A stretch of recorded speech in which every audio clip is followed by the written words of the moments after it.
Welcome बच्चों, हमारा चल रहा है इंटीग्रेशन एक्सरसाइज 3.2a, जिसमें हमारे पास है क्वेश्चन नंबर फर्स्ट और उसमें हमारे पास आज क्वेश्चन लिए हमने 15, 16, 17। ठीक है, कुछ क्वेश्चन अगर यहाँ पे छूटते हैं तो बच्चों समझिए कि वो आपको होमवर्क है, अगर नहीं आते तो फिर आप हमें पूछ ही सकते हो। ठीक है, तो चलो यहाँ पर हमारे पास हेडिंग डाल देते हैं आंसर्स की। ठीक है, बोलो फर्स्ट कौन सा क्वेश्चन है हमारे पास। मेन क्वेश्चन फर्स्ट है, उसमें से हम देख रहे हैं 15।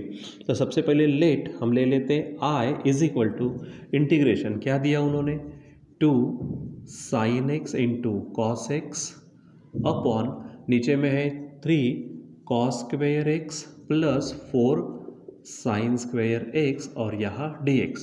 तो जैसे बच्चों हम बात कर रहे हैं यहाँ पर कि हम यहाँ पे सब्सटीट्यूशन मेथड लगाएंगे। ठीक है, तो नीचे का जितना भी पोर्शन है उसके जगह पे हम क्या करते हैं, नया वेरिएबल रखते हैं। तो पुट क्या बोलेंगे हम, 3 cos square x plus 4 sine square x is equal to t. अब इन सबका हम डेरिवेटिव लेंगे, तो यहाँ पर देखो क्या हो जाएगा, ये 3 तो है, cos स्क्वेयर है तो पहले x पावर n का 2 सामने आ जाएंगे तो क्या होगा 6।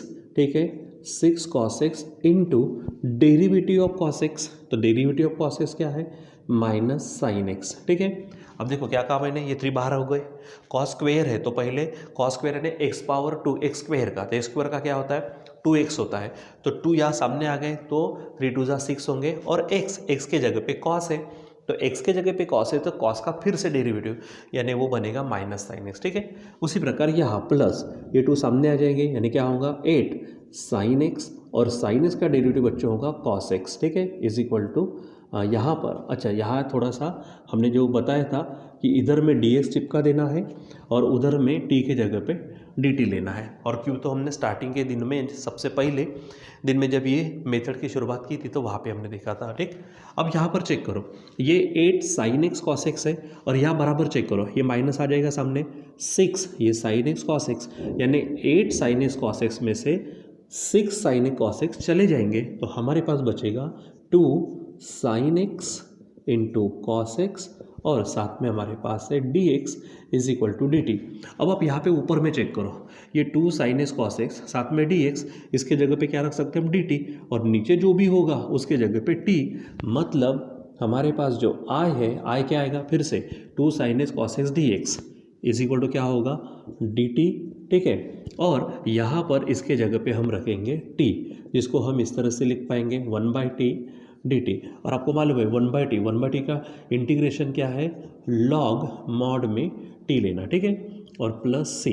अब यहाँ पर आप फाइनली क्या कर दीजिए, log है, अब t की वैल्यू वापस करिए तो ये t की वैल्यू है तो 3 cos स्क्वेयर x प्लस 4 यहाँ पर होगा साइन स्क्वेयर x। ठीक है, प्लस c। ठीक, तो यहाँ पर इस तरह से आप इसको क्या करिए, सॉल्व कर दीजिए, रहेगा ध्यान में। सो यहाँ पर आपको आंसर भी पीछे में चेक करना है। ठीक, चलो अब हमारे पास है क्वेश्चन नंबर 16।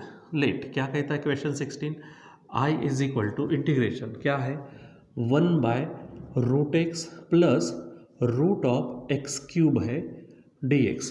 बच्चों इसको थोड़ा सा अगर हम थोड़ा सा यहीं पे एडजस्ट कर ले तो इसको हम इस तरह से लिख सकते हैं 1/√x प्लस ये रूट एक्स क्यूब है तो ठीक है, रूट एक्स उसका क्यूब ऐसा भी लिखा जा सकता है। ठीक है, तो अब हम क्या करेंगे, रूट एक्स के जगह पे हम क्या करते हैं, ये रखते वेरिएबल, तो put root x is equal to समझो टी।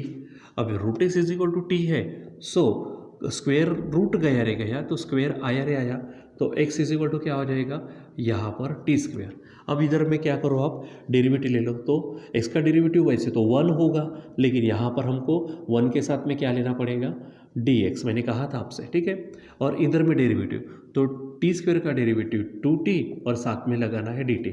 ठीक है, यानी सिंपली आप dx इज इक्वल टू क्या रखेंगे 2t dt। ठीक है, यानी लिख देते यहाँ पर dx is equal to 2t dt हो जाएगा।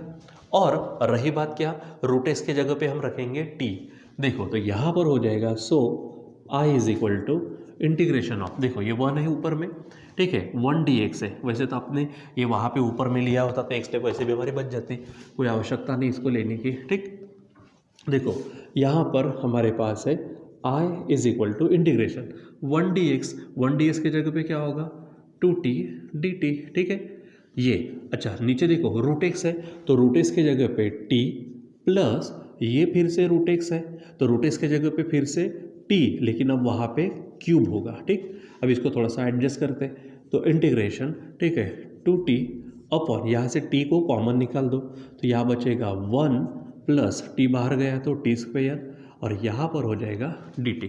अब एक एक टी आप कट कर दीजिए, तो क्या बचेगा, 2 बाहर चला जाएगा, integration 1 upon 1 plus T square D T, ये हो जाएगा। ठीक, और अब आपको मालूम है इसका formula, integration of 1 upon 1 plus T square, क्या फार्मूला लिख के दिया है, यस, टैन इनवर्स टी, क्या होता है वहाँ पर, टैन इनवर्स टी। ठीक है, और साथ में हम प्लस सी ले लेंगे, और इसीलिए फाइनल स्टेप लिखेंगे आई इज इक्वल टू क्या, ये 2 है, साथ में टैन इनवर्स टी। अब देखो टी की वैल्यू क्या है, रूट एक्स, ठीक है, और प्लस सी। तो इस तरह से बच्चों हमको क्या करना होता है, थोड़ा सोच समझ कर, थोड़ी समझदारी दिखाकर कहाँ पे क्या पुट करना, कहाँ पे किस तरह से डेरिवेटिव लेना वगैरह, ये सब चीज़ें वहाँ पे देखनी पड़ती है। ठीक है, तो ये आप ध्यान में रखिए। चलो तो क्वेश्चन नंबर 17 देखते हैं। यहाँ हमारे पास ये, इसका हमको क्या करना है, इंटीग्रेशन निकालना है। ठीक है, सो लेट, यहाँ पर क्या बोलेंगे हम, आई इज इक्वल टू इंटीग्रेशन, क्या दिख रहा है ऊपर में, 10 x power 9 plus 10 power x into log 10 upon, नीचे में देखो क्या नज़र आ रहा है, 10 power x plus x power 10 और dx। तो नीचे का जो पोर्शन है क्या है वहाँ पर, 10 power x plus x power 10, इसके जगह पे हम क्या लेते हैं, t लेते हैं।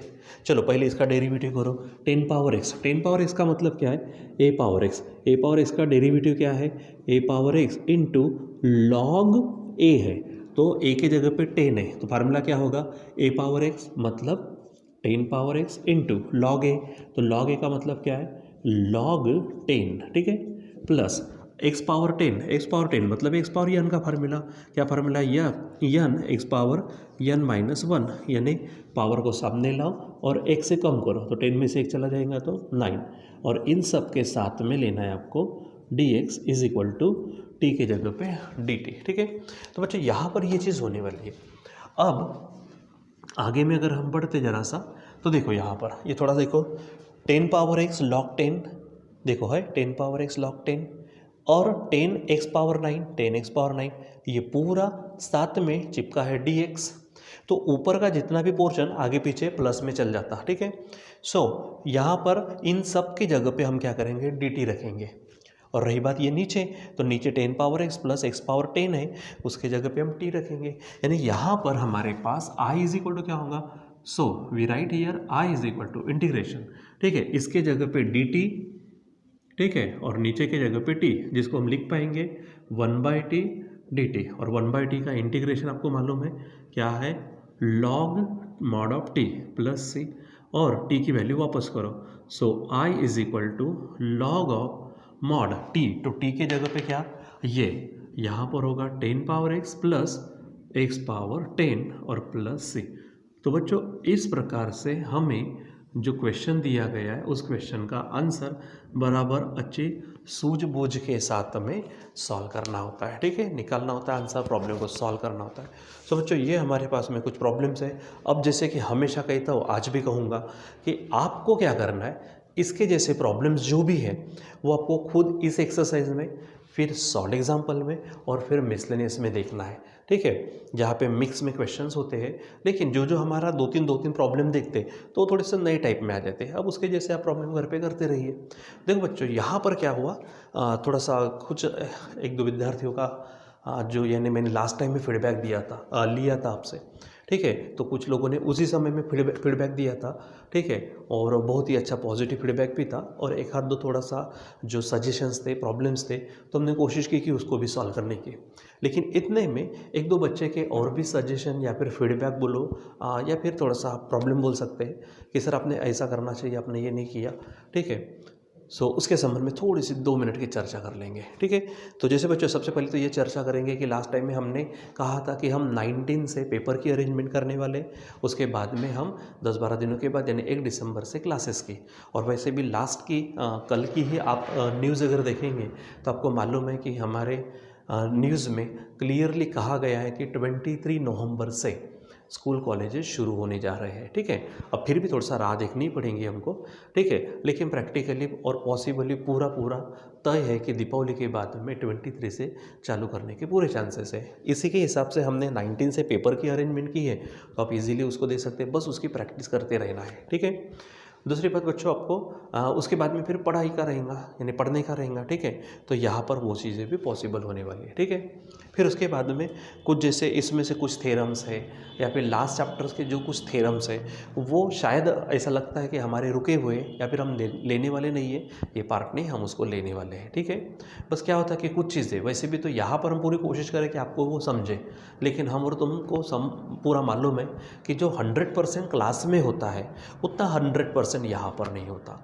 ठीक है, कोशिश भली हम पूरी कर रहे हैं, लेकिन फिर भी जो प्रैक्टिकली यहाँ पर होगा तो हम स्पेशली यहाँ पर जब क्लासेस शुरू हो जाएंगे, रेगुलर में आ जाएंगे, तब यहाँ के जो बचे हुए थेरम्स हैं, कभी कभी कुछ प्रॉब्लम्स शायद हमारी तरफ से छूट जाते हैं, वो टॉपिक्स बोलो, वो सब हम लेने वाले हैं। ठीक है, आपने अगर न्यूज़ में देखा होगा तो आपकी जो एग्ज़ाम है, तो आपके एग्ज़ाम का शेड्यूल जो है वो मई के आसपास जा रहा है। ठीक है, तो वहाँ से हम उसको जैसे अगर दिसंबर की भी बात करते तो दिसंबर से लेकर मई, तो हम मई को छोड़ देते, मई को छोड़ते अप्रैल तक का विचार करते, तो वो भी हमारे पास 4 से 5 महीने मिलेंगे, जिसमें हमारा कोर्स भी जितना भी है वो भी बहुत ही अच्छी तरीके से होगा। उसके बाद में बहुत ही अच्छी तरीके से हमारी प्रैक्टिस भी हो जाएगी। ठीक है, बहुत अच्छी तरीके से हम यहाँ पे मैनेज करने वाले हर एक चीज़ को। ठीक है, कुछ बच्चे ऑलरेडी यहाँ लास्ट ईयर में पढ़े हुए थे तो उनको मालूम ही है प्रैक्टिस के बारे में, किस तरह से होती है, क्या होती है, और कुछ बच्चे जो लास्ट में नए से जुड़े थे उनको थोड़ा उतना मालूम नहीं प्रैक्टिस के बारे में। लेकिन आप उसका टेंशन मत लो, आप वो भरोसा रखो, हम जितनी भी चीज़ें कहेंगे वो सब चीज़ें यहाँ पर होने वाली है। ठीक है, सो आप थोड़ा उसका टेंशन मत लीजिए। ठीक है, बस ये काम करना है कि जैसा हम वक्त पर आपको जो बताते हैं बस उस चीज़ को ना थोड़ा सा फॉलो करते जाइए। जैसे मैंने कहा कि 19 से हम यहाँ पे पेपर की अरेंजमेंट करने वाले। ठीक है, तो जितना भी आपका अभी तक का सिलेबस हुआ है, आज आप उस अभी तक के सिलेबस को क्या करो, एकदम पढ़ना चालू कर दो, बार बार प्रैक्टिस, बार बार रिवीजन। ठीक है, बहुत ज़्यादा स्ट्रांग बना लो उसको, ताकि उस पेपर्स में आप क्या करें, अच्छे से वहाँ पर उस पेपर को सॉल्व कर पाए। ठीक है, और आपका जो परफॉर्मेंस बनता है वो परफॉर्मेंस भी हमें लगे कि आप हाँ घर में रहकर भी बहुत अच्छा कुछ कर रहे हो। ठीक है, सो बच्चों बाकी का तो हम बाद में देखेंगे। Till then bye.